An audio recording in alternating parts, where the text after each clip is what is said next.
Olá a todos, bem-vindos ao canal de Mocho. Este vídeo está inserido então num conjunto de vídeos que são exatamente as resoluções de um teste então criado para o nono ano pela professora Dora Ferreira, à qual agradeço a gentileza de dar a permissão para eu poder resolver o teste nos meus vídeos. Bem, eu vou deixar então na descrição do vídeo. Vocês estão aqui a ver um vídeo, provavelmente, quem está a ver o vídeo e está a ver apenas o vídeo pelo título, por exemplo, cálculo de probabilidades, ou ângulos, ou equações de segundo grau, poderá então aceder ao teste. Este é um teste global e poderá aceder ao teste na íntegra, vendo então a descrição do vídeo. Vou então colocar lá um link para vocês conseguirem extrair o teste em PDF através da minha Dropbox, e também vou colocar na descrição a lista, o link para a lista de reprodução, onde tenho exatamente esse teste todo resolvido em vídeo. Vou apenas fazer aqui uma pequena apresentação do teste. O teste está então dividido em dois grupos. Aqui no primeiro grupo é então o grupo com 5 questões de escolha múltipla, onde nessas questões de escolha múltipla não é necessário efetuarem qualquer tipo de cálculo, ou melhor, obviamente será necessário efetuarem os cálculos, não têm é de os apresentar. Sendo assim, a resolução poderá ser uma resolução um pouco mais rápida, porque as contas, né, os cálculos, são para vós e não para apresentá-los à vossa professora. Depois teremos então aqui um segundo grupo que contempla então, penso que uma, duas, três, quatro, 5, 6 questões de desenvolvimento, tocando aqui em vários temas. É um teste global em funções, em equações de segundo grau, em proporcionalidade inversa, em ângulos e em sistemas, numa última questão. Resolverei então o teste todo e colocarei disponível na lista de reprodução. Ok? Bem, vamos então partir para a realização das questões. Um grande abraço. Bem, vou continuar então a resolver o teste. Agora a questão número 5 do grupo 2 de desenvolvimento.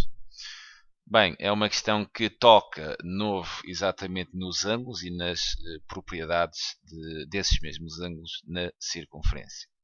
Na figura 5 está representada uma circunferência O. Sabemos que AB, o segmento AB, é exatamente um diâmetro e que o seu comprimento é exatamente 10 cm. O comprimento do diâmetro é 10 cm. Se quisermos saber o raio, há de ser então metade deste comprimento, ou seja, o raio mede 5 cm. CD e E são pontos da circunferência, tudo bem. F é um ponto exterior à circunferência, está cá fora. H é o ponto de interseção aqui interior à circunferência dos segmentos de reta AC e BE, ok? CT é exatamente uma reta que é tangente aqui à circunferência, tudo bem. No ponto C é o ponto de tangência. Sabemos ainda que o ângulo C AB mede então tem uma amplitude de 35 graus, está registrado aqui na figura. Sabemos aqui que o arco, quer dizer, o arco é metade do arco BC, quer dizer, este arco aqui D é exatamente metade deste BC, ok, deste arco aqui BC. O arco é metade, ou seja, se este arco for, por exemplo, eu não sei, imaginem 50 graus, quer dizer, este arco há de ser 25, porque é metade. Bem, sabemos ainda que o arco é A. Onde é que está o arco é A? Este aqui, este arco é A, é exatamente igual a 25 graus. Ok. Bem, este vou deixá-lo pintado ali, quer dizer, o arco é A, é exatamente 25 graus. A figura não está desenhada à escala. Ok, tudo bem, não há problema. Bem, 5.1. Utilizando as letras da figura, temos então que escrever aqui alguns ângulos que me estão a pedir. Na 5.1.1, eles querem então aqui que a gente indique, ou faça a referência, né, de um ângulo reto. Então quer dizer, vocês devem começar a pensar onde é que nós podemos encontrar ângulos retos, ou seja, ângulos cuja amplitude é exatamente 90 graus aqui na circunferência. Deverão procurar 3 sítios. Quer dizer, numa reta tangente, um segmento que passa aqui do ponto de tangência e passa aqui pelo centro, Quer dizer, há de fazer sempre aqui um ângulo reto. Outro seria, por exemplo, quer dizer, um triângulo inscrito numa semicircunferência seria um triângulo retângulo, que seria, por exemplo, este triângulo aqui AC e depois a fechar aqui em B, quer dizer, este triângulo aqui, né, cuja hipotenusa seria exatamente aqui o meu AB, também seria um ângulo reto. Quer dizer, e se ainda tivessem aqui uma corda, quer dizer, a mediatriz da corda havia de passar exatamente pelo centro e a mediatriz com a corda, obviamente, a mediatriz no segmento é sempre perpendicular a esse segmento. Bem, a mediatriz da corda não temos, mas temos aqui, podemos então referir aqui este ângulo, ou estes dois ângulos, né, aqui da reta tangente, ou então de um triângulo semi-inscrito, ou melhor, semi-inscrito não, inscrito na semicircunferência. Quer dizer, então aqui escreve, quer dizer, eu vou pôr duas opções. Podemos então falar aqui da reta tangente através do ponto de tangência, né? Este ângulo aqui seria 90 graus. E teria então aqui, por exemplo, o ângulo TCO, exatamente o ângulo de vértice em C, cujas extremidades unem CO e CT. Ou teriam aqui a outra tal opção, que seria exatamente dar aqui o triângulo retângulo, que é um triângulo inscrito aqui numa semicircunferência, quer dizer, este ângulo aqui também seria 90 graus. Podiam então dizer ACB. Okay. Este ângulo é reto porque é um ângulo de um triângulo que está inscrito numa semicircunferência. O arco que o suporta aqui atrás, né, há de ser exatamente uma semicircunferência, ou seja, de 180 graus. Bem, teriam aqui duas hipóteses, obviamente que restavam apenas uma. Bem, teremos agora aqui 5.1.2. Querem um ângulo ao centro. Então quer dizer, um ângulo ao centro há de ser um ângulo que vai ao centro, né? Cujo vértice é exatamente aqui no centro e cujas extremidades depois intersetam a circunferência aqui em dois pontos. Então poderia referir que seria o ângulo, por exemplo, este ângulo COB. Né? O ângulo converte-se aqui em O e que depois passa em B e em C. Depois, na 5.1.3, criam então um ângulo inscrito. Um ângulo inscrito é um ângulo cujo vértice se encontra exatamente na circunferência. Quer dizer, é exatamente este ângulo aqui, por exemplo. Né? Ou então este ângulo aqui, em C. Quer dizer, podemos até dar este e ficaria então BAC, por exemplo. Né? BAC, converte-se aqui em A e as extremidades seriam as semirretas AB e AC. Quer dizer, agora o último seria então 5.1.4, quer dizer, um ângulo excêntrico. Um ângulo excêntrico é um ângulo que simplesmente não vai ao centro. Então, quer dizer, vocês teriam que escrever aqui um ângulo que não vai ao centro. Então, pode ser excêntrico interior, que seria o caso aqui deste, né? Este ângulo aqui, cujo vértice é exatamente o ponto H, seria um ângulo excêntrico, mas interior. Ou este ângulo que vai aqui fora, vai exatamente aqui ao vértice F, quer dizer, é um ângulo excêntrico, não vai ao centro, mas neste caso seria um excêntrico exterior, porque o seu vértice se encontra fora da circunferência. Por isso, podiam dizer qualquer um, eu vou colocar aqui então, por exemplo, o ângulo excêntrico interior, que seria BHC. Ok? E aqui teriam isto feito. Ângulo reto, coloquei aqui duas opções para tocar então nas propriedades. Senão nos outros casos também não ia colocar aqui um monte de opções. Vocês depois tentem descobrir outros casos. Aqui na 5.2, ângulo ao centro é um ângulo que vai ao centro. Quer dizer, podia pensar neste C ou B, quer dizer, um ângulo que vai ao centro. Um ângulo inscrito é um ângulo cujo vértice está na circunferência, BAC, tudo bem. E um ângulo excêntrico é um ângulo cujo vértice não vai ao centro, ou não está, melhor dizendo, no centro da circunferência. Poderia ser então BHC. Bem, segunda questão, aqui do grupo 5. Determina em graus a amplitude aqui do arco AC. Quer dizer, a amplitude do arco AC é exatamente a amplitude deste arco AC. Vou considerar então a amplitude do arco AC, mas do arco menor, ou seja, do caminho mais curto aqui pela circunferência. Como é que eu posso pensar neste arco AC? Quer dizer, assim a ideia mais fácil que me vem assim à cabeça é exatamente considerar este arco que é exatamente metade da circunferência, este arco AB, e a este arco AB, quer dizer, se eu retirar exatamente este arco BC, se eu retirar a este arco AB e este arco BC, quer dizer sobra-me então o arco AC. Então a estratégia é essa. O arco AC é exatamente igual ao arco AB, que há de ser metade aqui da circunferência, menos o arco BC, que é este arco que eu marquei aqui a roxo. Então, o meu arco AC é exatamente igual ao arco AB. O arco AB é exatamente 180 graus, porque é exatamente metade da circunferência. Exatamente metade, não é? Se aqui a AB é exatamente o diâmetro, quer dizer, o arco que o suporta é exatamente metade da circunferência, ou seja, 180 graus. Podemos pensar aqui neste ângulo ao centro, quer dizer, neste ângulo ao centro, teria então aqui vértice em O e extremidades a passar ali por A e a passar aqui por B, forma aqui um ângulo raso, quer dizer 180 graus. O meu arco é igual ao ângulo ao centro, quer dizer então seria 180 graus.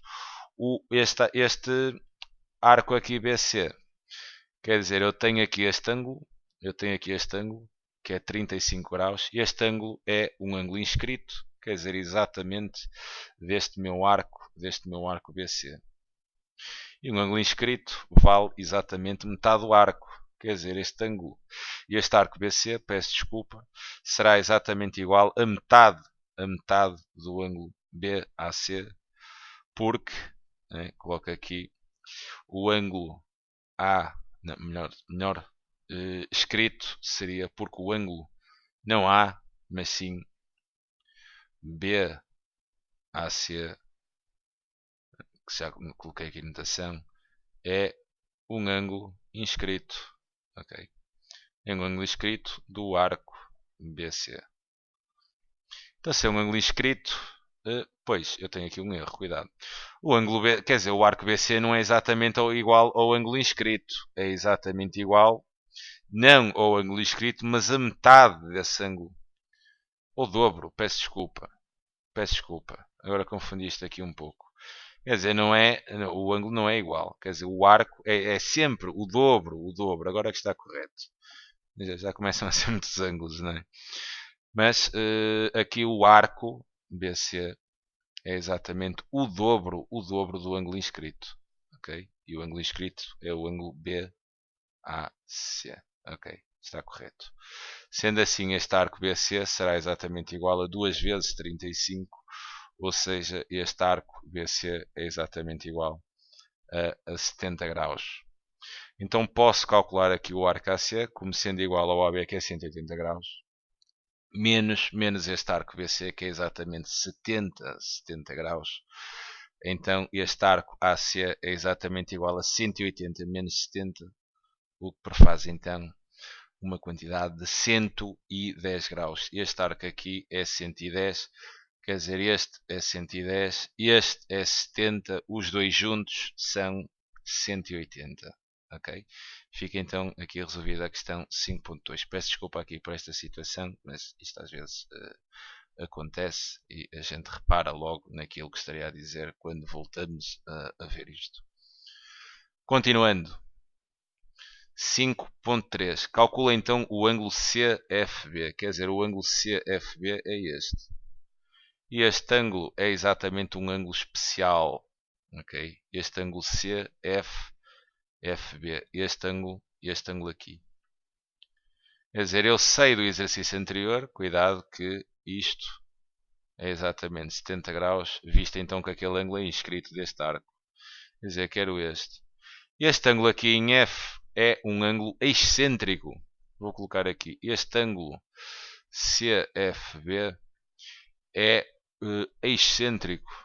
É um ângulo, obviamente, excêntrico, mas excêntrico exterior. E sendo um ângulo excêntrico exterior, existe uma fórmula para vocês determinarem a amplitude destes ângulos. Quer dizer, este ângulo CFB é dada então aqui pelo quociente, e já vos vou dizer o quociente de quem.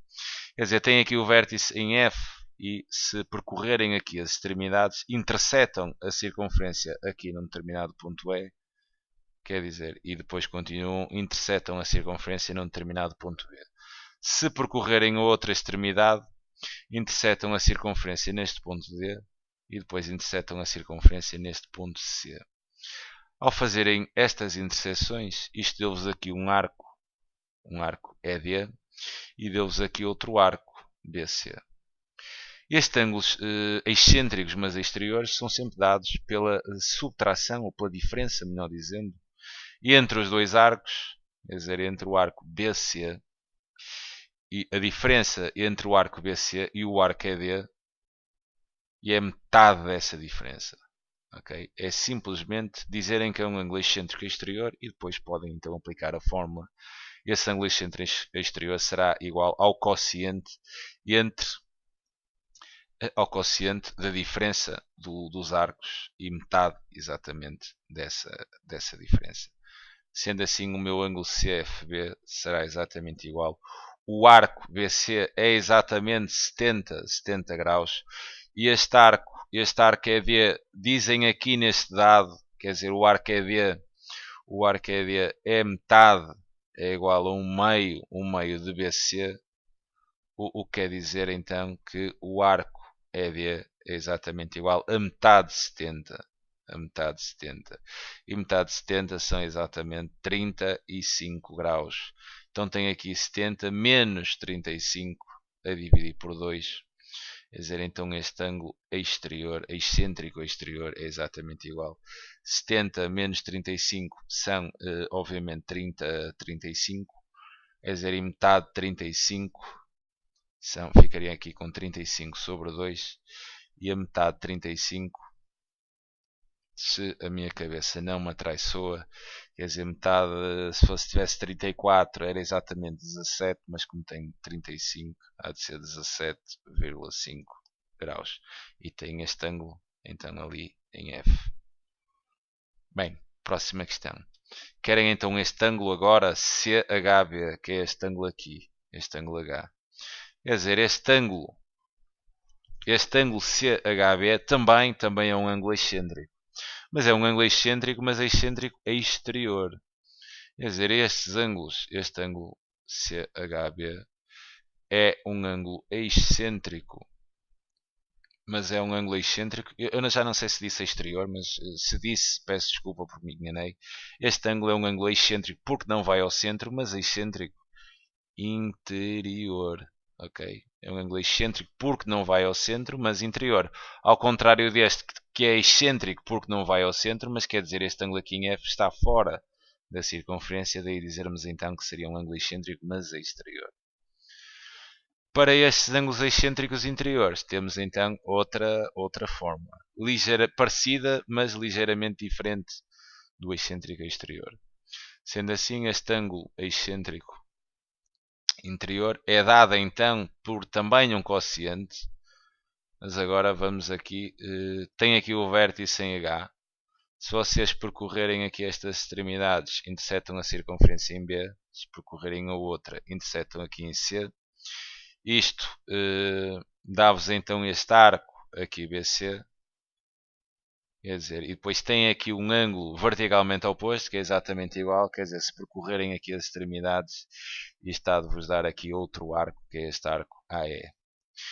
Para calcularem estes ângulos excêntricos interiores, é exatamente somar esses dois arcos, adicionar os dois arcos, ou seja, teriam BC mais AE, e depois fazerem então metade dessa soma. E este arco BC vem do exercício anterior, é exatamente 70 graus, e este arco AE é dito aqui no enunciado que é 25 graus. É uma questão apenas de posicionarem os valores na fórmula. Sendo assim, este ângulo CHB é exatamente igual a 70 mais 25 sobre 2, o que dá exatamente este ângulo CHB. 70 mais 25 são então 95 sobre 2, e metade de 95 metade de 95, quer dizer, se fosse 40, se fosse 90 era exatamente 45, mais metade de 5 são 2,5, quer dizer, isto dá exatamente 47,5 graus. Ok, e tem então exatamente aqui a amplitude deste ângulo aqui, BHC. Bem, vamos ver então a última questão deste grupo 5. Calcula então a medida, exatamente aqui a medida em centímetros do arco BC. Ou seja, eu agora quero o arco BC, mas não quero a sua amplitude, que eu sei que são 70 graus. O que eu quero é exatamente o seu comprimento, ou seja, a sua medida, quanto é que ele mede em termos de comprimento. Para fazermos exatamente este cálculo, o que podemos usar aqui é exatamente uma regra de 3 simples. Okay? Existe uma fórmula para isto, mas eu não vou passar aqui a fórmula. Okay? Eu vou-vos ensinar a pensar sobre isto sem usarem diretamente a fórmula. Quer dizer, como é que podiam pensar aqui no comprimento deste arco BC, trabalhando com uma regra de 3 simples. Quer dizer, eu consigo determinar exatamente o comprimento de toda a circunferência, de toda ela. O comprimento de toda a circunferência há de ser dado então pelo perímetro, né? O perímetro da circunferência há de ser exatamente o comprimento aqui desta linha azul. E o perímetro de uma circunferência é simplesmente π vezes o seu diâmetro, ou 2π vezes o raio, visto que o diâmetro é exatamente igual a 2 vezes o raio. Mas como eu tenho aqui em cima a medida do diâmetro, quer dizer, até me dá jeito usar aqui o perímetro como π vezes o diâmetro. E agora, a regra 3 simples que podemos fazer aqui é a seguinte, quer dizer, este perímetro todo, este comprimento desta linha toda, é equivalente se eu considerar o ângulo todo, né? E o ângulo todo da circunferência é uma volta inteira, é um ângulo giro. É exatamente 360 graus. A circunferência toda dá aqui uma volta inteira. Há exatamente 360 graus. Quer dizer, então vou partir da regra 3 simples a partir daí. E eu sei que o perímetro todo corresponde então exatamente a 360 graus, que é uma volta inteira. Então, eu agora não quero, eu quero apenas considerar este arco, o arco BC, tem exatamente uma amplitude de 70 graus. Okay? Isto tem uma amplitude de 70 graus e como isto é proporcional, quer dizer, eu se tiver aqui, por exemplo, metade da circunferência, eu tenho metade do perímetro. Eu se dividisse, por exemplo, aqui esta parte, dividindo aqui pelo diâmetro, quer dizer, este comprimento AB, que é o semiperímetro, é exatamente metade. Metade porquê? Porque este ângulo é 180 graus. Quer dizer, se partisse a circunferência em 4 partes iguais, aqui teria um quarto, quer dizer, então, porque teria 95 graus, né? Então a relação que eu posso usar aqui é exatamente essa. O perímetro todo corresponde a 360 graus. Então, que medida, que comprimento é que corresponderá exatamente a 70 graus? O perímetro eu posso calcular aqui, e o perímetro é exatamente π vezes o diâmetro são 10 cm, o perímetro é exatamente igual a 10π. Quer dizer, então eu posso aqui no perímetro substituir pelo valor, ou seja, exatamente 10π. 10π. Aplicando então a regra 3 simples, eu tenho que x será exatamente igual a 70 vezes 10π e depois tudo a dividir então por 360. Simplificando aqui as contas, quer dizer, eu podia este 10, né, anula este 0 e ficava exatamente com 70π sobre 36. Quer dizer, e podia ainda trabalhar esta fração na sua forma irredutível, dividindo tudo por 2 e teria então, isto era equivalente a ter que x, metade de 70 é exatamente 35π a dividir então por 18 e isto em centímetros, porque neste passo a fração, peço desculpa, já está na sua forma irredutível e tinha então aqui, obviamente que este x, colocando isto agora dizendo então que o comprimento do arco seria exatamente igual a 35π sobre 18 e isto em centímetros. Ok? Ficava então aqui com o comprimento exatamente deste arco, deste fio, né? que podíamos pensar aqui na circunferência. Para determinarem exatamente o comprimento de um arco, ou então, por exemplo, a área de um setor circular, quer dizer, a lógica que usam sempre aqui é uma relação de proporcionalidade direta. Nesse caso do setor circular, teriam aqui uma fatia, então em vez do perímetro usariam a área. Quer dizer, a área estaria para tudo, ou seja, para um ângulo de 360 graus, assim como uma área do setor circular corresponderia ao ângulo aqui do arco, que faria parte então do meu setor circular. Isto já numa questão sobre o setor circular. Mas são dois temas que se cruzam em termos de estratégia. Fica então aqui resolvido o grupo 5, ou melhor, a questão 5 do grupo 2. É sempre um prazer enorme ajudar. Grande abraço.